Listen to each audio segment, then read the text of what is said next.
Et quand les événements en Croatie ont commencé, ça devait être en mars et avril, là, il a été pris par ça. Il disait, moi, je serais d'accord pour y aller. Ce n'est pas ta guerre, ce n'est pas ton problème. Laisse-les s'arranger entre eux.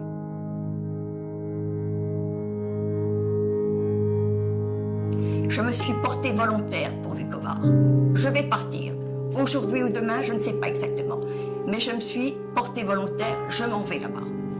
Qu'est-ce que vous faisiez dans Vukovar en tant que Français? J'étais engagé, volontaire. Et puis, on a perdu. Et la dernière fois que je l'ai eu, c'était le 6 octobre. Alors là, il était en larmes.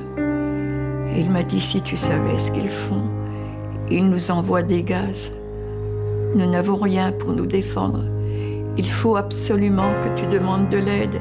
Il nous faut de l'aide. On je njega toliko tuko. Teško mi je vama sad to kazat, a tuko ga je jako. Je sais que c'est quelqu'un qui a mon âge, à peu près, qui est policier. On a même l'adresse. Même un soir, je lui ai téléphoné. Dès que j'ai dit Paul Nicolier, il a raccroché.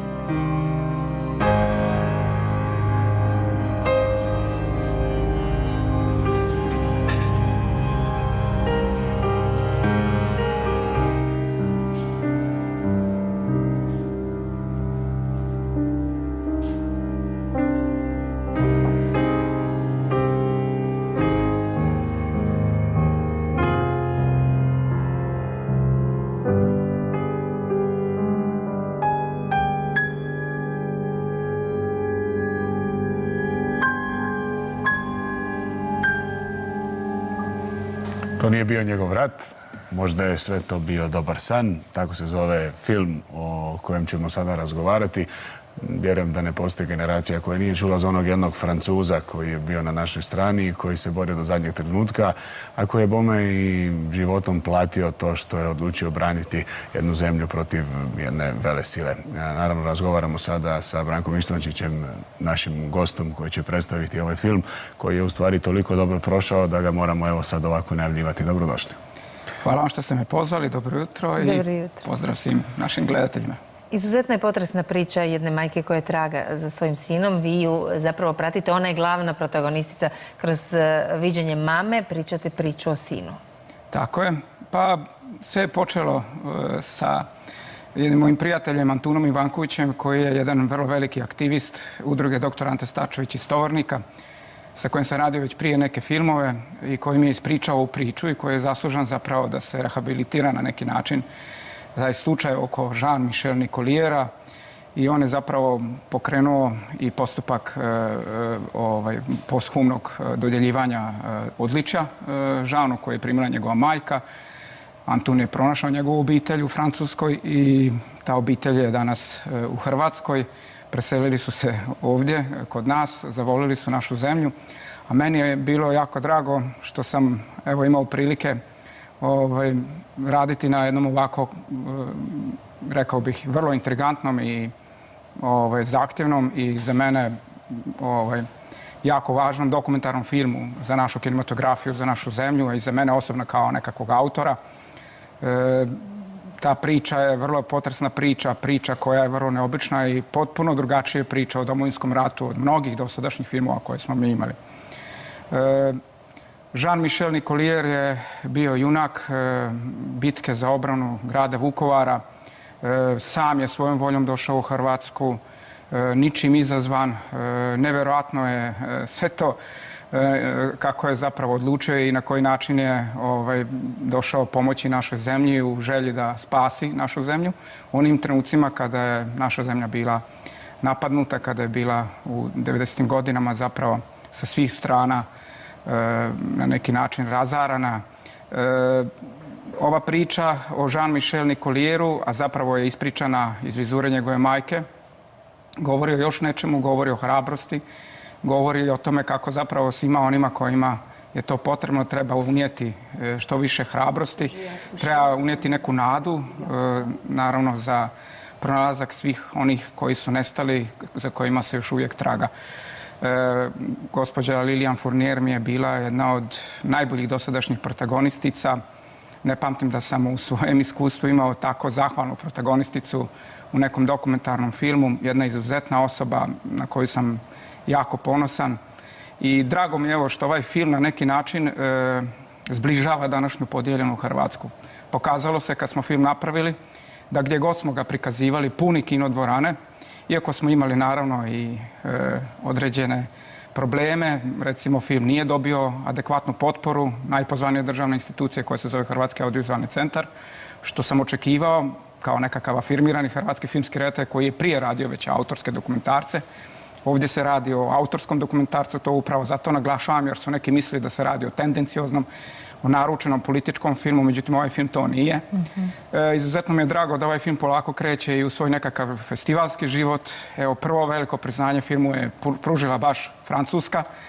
Imate jedan jako kvalitetan festival koji se zove Urti, na kojem se dodjeljuje nagrada Grand Prix baš za autorski dokumentarac, što ide u prilog svima onima koji misle da ovo nije autorski dokumentarac. Mi smo ušli s ovim filmom u 10 finalista koji se natječu za tu nagradu. A htio bih evo ovom prilikom, ako mogu najaviti, sudjelovanje filma na konačno jednom prvom festivalu hrvatskom, koji je zapravo jedan mali festival, ali vrlo hrabar festival unatoč ovim velikim festivalima koji se financiraju iz državnog proračuna i koji, vjerojatno iz određenih kalkulantskih razloga, nisu film uvrštavali. Ali evo jedan mali festival, festival hrvatskih katoličkih vjerskih filmova koji se održava po 7. put na Trsatu, zahvaljujući jednom velikom dakle isto tako pokretaču i kako da kažem, osnivaču tog festivala Bernardinu Modriću i selektoru je ovaj film uvršten u taj festival i bit će prikazan na samom zatvaranju na Trsatu u Rijeci 30.7. to je sada u subotu u 21 sat u klaustru Franjevačkog samostana. Tako da bih htio pozvati ovom prilikom sve koji su blizu Trsata u Rijeci, koji još žele vidjeti film, imaju priliku.